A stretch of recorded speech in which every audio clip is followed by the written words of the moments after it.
சார்பாக நாம் தமிழர் கட்சியின் குருதிப்படை பாசறையின் சார்பில் வந்து மே 18 தமிழர்களின் இன படுகொலை நாள் அதனோட நினைவாக குருதிப்படை பாசறை சார்பாக இரத்த தான முகாம் ஏற்பாடு செய்யப்பட்டுள்ளது தாராபுரம் அரசு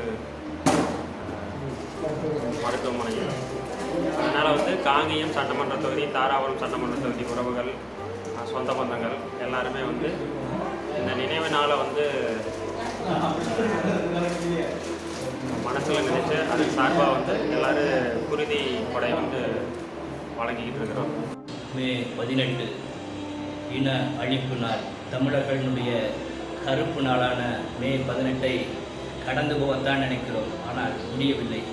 அதன் வீழ்ச்சியாக தாராபுரம் நாம் தமிழர் கட்சியின் சார்பாக குருதிக்கொடை முகாம் ஏற்பாடு செய்திருக்கிறோம். 18/2024 இன்னைக்கு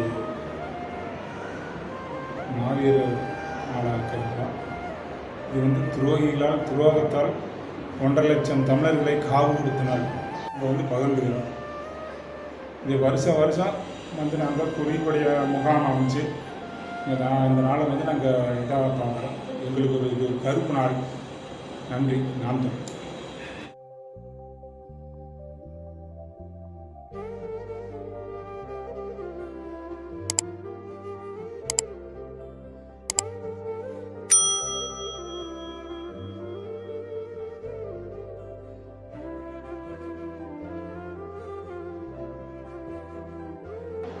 அனைவருக்கும் வணக்கம்.